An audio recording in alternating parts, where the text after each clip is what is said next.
Bienvenue tout le monde. Aujourd'hui, on explore une zone où les mots se mélangent souvent. La différence entre critiquer puis juger. On s'appuie sur un texte, Critique et jugement, qui analyse justement ça. Notre mission, là, essayer de démêler ces deux concepts. Ils ont l'air semblables, mais leurs buts sont vraiment différents.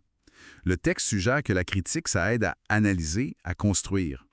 Alors que le jugement, ça a tendance à trancher, des fois de manière finale. On va essayer de clarifier ça ensemble. Oui, c'est une distinction super importante, puis la source nous ramène direct au racine.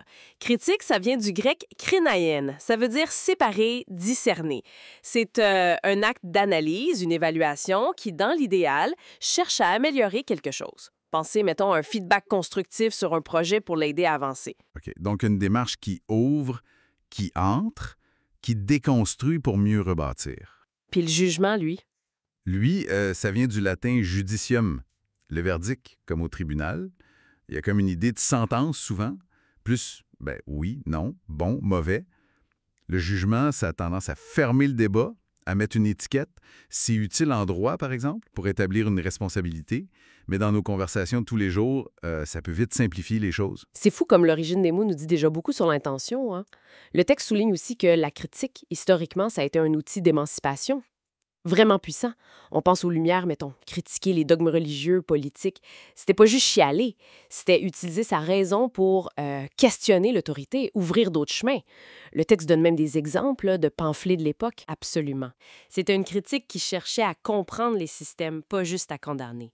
Le jugement, par contre, quand il sort de son cadre légal, mettons, il peut déraper facilement vers le moralisme un peu, simpliste. Le texte parle de cette tendance à étiqueter vite. Lui, il est paresseux, ça, c'est malhonnête, sans chercher à voir les nuances, le contexte, les raisons complexes derrière une action ou une personne. Ça ferme la porte, tu sais. Puis cette fermeture-là, le texte la lie aussi à la psychologie, non? Il suggère que critiquer, mais de façon constructive, ça demande de l'empathie, une certaine maturité.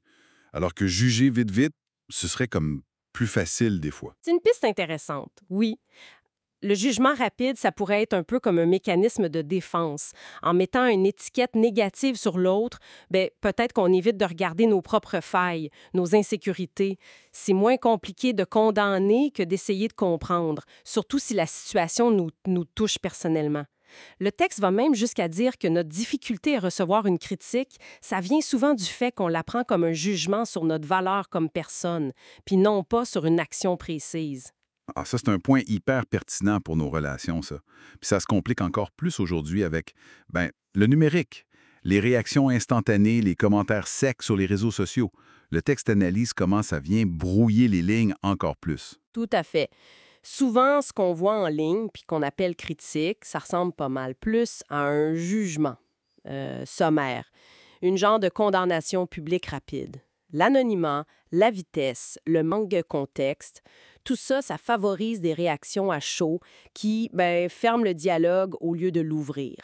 On juge un titre, une photo, une phrase, sans prendre le temps de créer de séparer, d'analyser. Ce qui amène la question de la qualité de nos discussions, évidemment. Face à cette tendance au jugement facile, comment on fait alors pour critiquer de façon constructive, qui ouvre au lieu de fermer? Heureusement, la source donne des pistes. Oui, des pistes qui touchent beaucoup à l'intention puis à la manière de le dire, comme éviter les généralisations, genre toujours, jamais. Essayer d'utiliser le je pour parler de son ressenti. Je trouve que ça me fait sentir plutôt que le tu qu'accuse. T'as tort, t'es. Puis surtout, quand c'est possible, essayer de lier la critique à des suggestions, des pistes d'amélioration ou même juste des questions ouvertes. L'idée, c'est pas de tout rendre doux, là, mais de garder la porte ouverte à la discussion puis à la réflexion.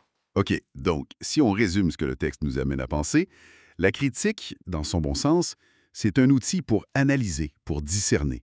Ça peut être difficile, mais ça vise l'amélioration, la compréhension. Le jugement, lui, même s'il est nécessaire des fois, comme en justice, dans nos interactions de tous les jours, il a tendance à fermer, à figer, à simplifier beaucoup. C'est exactement ça. Le texte plaide pour une espèce de culture de la critique, mais une critique bienveillante, puis rigoureuse en même temps.